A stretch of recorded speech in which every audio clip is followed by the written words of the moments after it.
আজকের এই ভিডিওতে আমি দেখাবো কিভাবে আমরা সয়েল স্যাম্পলের ময়েশ্চার কন্টেন্ট টেস্ট করতে পারি। তো আমরা ফ্লেক্সিবল পেভমেন্ট বা রিজিড পেভমেন্ট যেটাই করি না কেন, সেইটার আমরা যেখানে নতুন রোড করব সেই রোডের সাবগ্রেডে একটা সয়েল আছে, সেই সয়েলকে আমরা নিয়ে আসার পরে ল্যাবে টেস্ট করে দেখব যে এটার ময়েশ্চার কন্টেন্ট কত।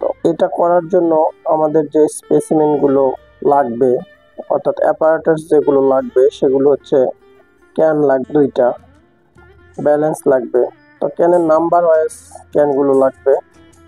যেখানে আমাদের দুইটা ক্যান নিয়েছি, এই ক্যানের নাম্বার 131 একটা ক্যানের নাম্বার, যার ওয়েট আমরা করে নিলাম।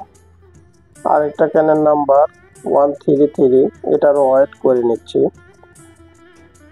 তো আমরা যেখানে রোডটি করব সেই সাবগ্রেড থেকে আমরা কিছু স্যাম্পল নিয়ে আসছি ল্যাবে টেস্ট করার জন্য।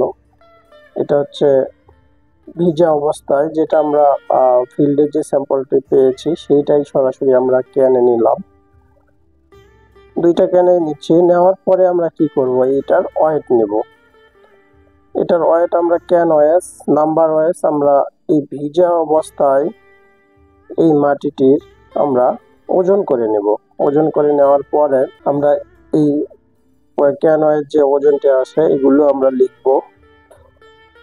তো আমাদের যেখানে আমরা রোড করব সেই রোডের আমরা ময়েশ্চার কন্টেন্ট জানি না, তাই ল্যাবে টেস্ট করে এটার ময়েশ্চার কন্টেন্ট বের করতে হবে। তাহলে আমাদের দুইটা ক্যানেরই ওয়েট নিলাম, ওয়েটটি লিখে নিচ্ছি। এখন কি করব, এখন এই ক্যান দুটিকে ওভেনে 24 ঘন্টা রাখবো। 24 ঘন্টা রেখে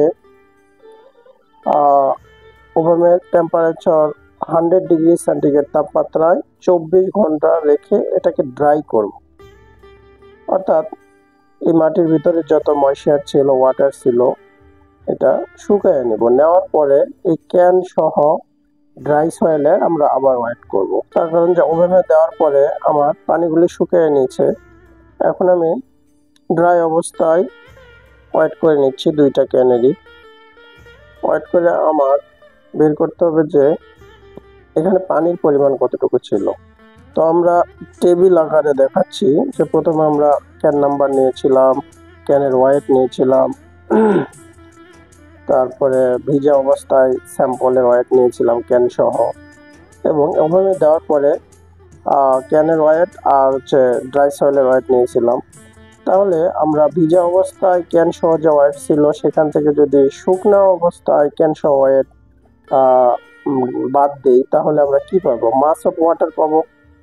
তাহলে 45.44 থেকে 41.76 বাদ দিলে 3.88 গ্রাম আমাদের কি ওয়াটার ছিল। মাস অফ ড্রাই সয়েল কত হবে, যে আমাদের ওভেন থেকে বের করার পরে আমরা যে ক্যান সহ ড্রাই সয়েলের ওয়েট পেয়েছিলাম 41.76, সেখান থেকে আমরা যদি ক্যানের ওয়েটটা বাদ দিই তাহলে আমরা মাস অফ ড্রাই সয়েলের ওয়েটটা পাবো। তো এটা পাওয়ার পরে আমরা কি করব, আমরা ময়েশ্চার কন্টেন্টটি বের করব। তাহলে ময়েশ্চার কন্টেন্ট বের করার একটা ফর্মুলা আছে, সেটা হচ্ছে weight of water divide weight of dry soil into percentage বের করার জন্য 100 দিয়ে মাল্টিপ্লাই করতে হবে। তো আমরা ওয়েট অফ ওয়াটার পেয়েছি এখানে 3.88, আর ওয়েট অফ ড্রাই সয়েলের ওজন পেয়েছি আমরা 30.14। তো ডিভাইড করে 100 দিয়ে মাল্টিপ্লাই করলে 12.87% হয়ে যায়। এভাবে আমরা ময়েশ্চার কন্টেন্ট বের করতে পারি। যেহেতু আমি এখানে দুইটা স্যাম্পল নিয়েছিলাম, তাই দুইটা স্যাম্পলকে অ্যাভারেজ করে একটা ময়েশ্চার কন্টেন্ট করে নিলাম। দুইটা স্যাম্পলের আমার একটা স্যাম্পলের ময়েশ্চার কন্টেন্ট আসছে 12.87, আরেকটার আসছে 14.02, দুইটার অ্যাভারেজ 13.44। এখন আমি এই ভিডিওতে দেখাবো ম্যাক্সিমাম ড্রাই ডেনসিটি কিভাবে বের করা হয়। ম্যাক্সিমাম ড্রাই ডেনসিটি বের করার জন্য একটা ফর্মুলা রয়েছে। ওয়াটার কন্টেন্টের মান যদি বসায় দেই তাহলে এই ফর্মুলাতে ম্যাক্সিমাম ড্রাই ডেনসিটি বের করা যাবে। আরেকটা ফর্মুলা রয়েছে gamma d, maximum dry density gamma bulk 1 plus water content. এই ওয়াটার কন্টেন্টের মান বসায় দিলে আমরা ম্যাক্সিমাম ড্রাই ডেনসিটি পাবো। কোন একটি স্যাম্পলে যদি আমরা ওয়াটার কন্টেন্ট আস্তে আস্তে অ্যাড করি তাহলে এর ড্রাই ডেনসিটিটা আস্তে আস্তে বাড়তে থাকবে। ধরেন এখানে 0, তো এখানে ওয়াটার কন্টেন্ট 0। যখন আমি ওয়াটার কন্টেন্ট আস্তে আস্তে অ্যাড করব, ড্রাই ডেনসিটিটা বাড়তে থাকবে।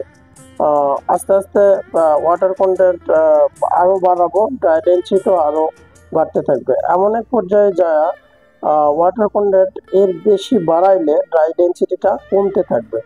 তাহলে এমন একটি পয়েন্টে যাব, যেই পয়েন্টে গিয়ে আমার ড্রাই ডেনসিটির মান সর্বোচ্চ হবে, সেই পয়েন্টকে আমরা বলবো এমডিডি, ম্যাক্সিমাম ড্রাই ডেনসিটি। তো সেই পয়েন্টকে আমরা বলবো অপটিমাম ময়েশ্চার কন্টেন্ট। তাহলে আমরা এখানে দুইটা জিনিস জানলাম, একটা হচ্ছে ম্যাক্সিমাম ড্রাই ডেনসিটি কিভাবে বের করব, আর একটা হচ্ছে অপটিমাম ময়েশ্চার কন্টেন্ট কিভাবে বের করব।